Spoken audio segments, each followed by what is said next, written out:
Le digesta liquide contient 50 à 70% d'azote sous forme d'ammonium NH4+, directement assimilable par la prairie au moment où elle en a besoin. Sous sa forme brute, il contient environ 40 à 60% de NH4+, ainsi que des proportions élevées de phosphore et de potassium. Après la première coupe, l'azote peut donc être apporté sous forme de digesta brut ou liquide en remplacement d'un apport d'engrais minéral. Le calcul de la dose de digesta à apporter se base sur l'analyse de ce digesta et sur les besoins de la prairie qui dépendent notamment de la présence ou non de légumineuses.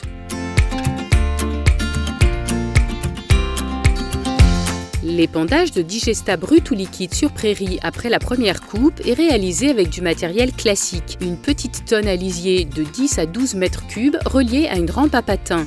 Les patins écartent l'herbe et grattent le mulch en surface, permettant d'enfouir légèrement le digesta.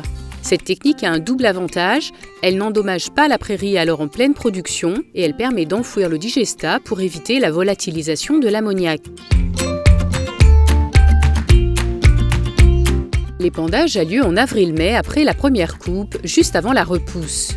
À cette période, les pertes ammoniacales par volatilisation peuvent représenter jusqu'à 40% de l'azote épandu qu'il faudra ensuite compenser avec des apports d'engrais minéraux. Pour minimiser ces pertes, il est conseillé d'épandre dans les conditions météorologiques suivantes. Température faible, hygrométrie élevée voire même légère pluie, vitesse du vent peu élevée.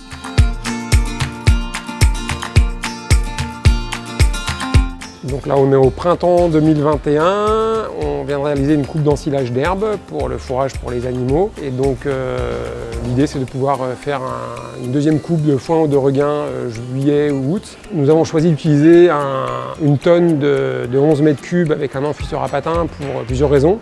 Alors déjà c'est un matériel que nous possédons avec un autre méthaniseur dans les Yvelines qui nous permet de gérer des petits chantiers qui pourraient être compliqués à organiser pour des entrepreneurs avec des gros équipements ou pas rentables ou pas disponibles au bon moment.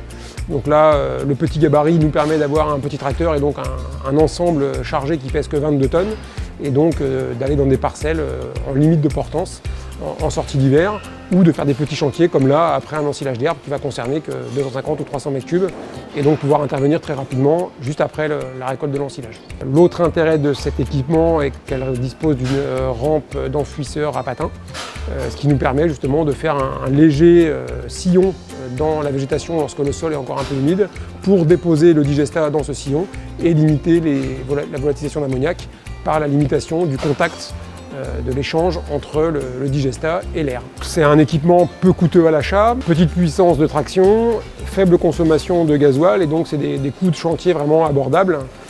Et le fait d'enfuir avec l'enfouisseur à patins, c'est absolument pas tirant comme un chisel ou comme d'autres systèmes d'enfouissement où on enfonce vraiment dans le sol. Là on est sur une consommation en fait très faible de gasoil à l'hectare ou à la tonne au mètre cube.